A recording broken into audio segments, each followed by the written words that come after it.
ఇంట్లో చిన్న పిల్లలు ఉంటే వస్తువులన్నీ ఎక్కడ పడితే అక్కడ పడేస్తారు ఆడుకునే వస్తువులు. సో, అవన్నీ వేసుకొని ఒక బాస్కెట్ అయితే చూపిస్తాను ఇంట్లో ఉండే ఐటెమ్స్‌తోనే. వెదర్ మనకి టైట్ అయిపోయిన టీ షర్ట్ గానీ, యూజ్ చేయలేని టీ షర్ట్ గానీ ఉంటది కదా! దాంతో పాటు ఒక స్టూల్ ఉంటే చాలు.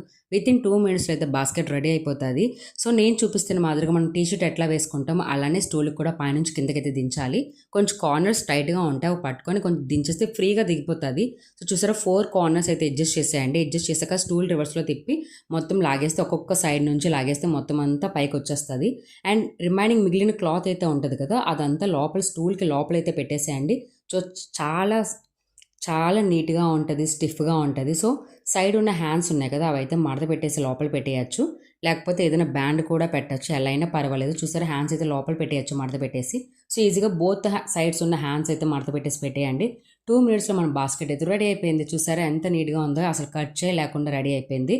సో, ఇప్పుడున్న బాస్కెట్‌లో మనం పిల్లలు ఆడుకునే వస్తువులన్నీ అందులో స్టోర్ చేసుకోవచ్చు. ఒక కార్నర్‌లో అయితే పెట్టేయచ్చు. ఎందుకంటే వాళ్ళు మనం ఎంత పెట్టినా మళ్ళీ పీకుతా ఉంటారు. సో, అన్నీ పెట్టేసి ఒక కార్నర్‌లో పెట్టేసుకుంటే ఒక 1 మినిట్ ఆర్ 2 మినిట్స్ రెడీ అయిపోయే బాస్కెట్ అయితే రెడీ అయిపోయింది. చూసారా ఎంత నీట్‌గా ఉందో ఒక కార్నర్‌లో పెట్టేసుకుంటే ఖర్చు లేకుండా బాస్కెట్ రెడీ అయిపోయింది. Thank you so much. Please like and subscribe to my channel.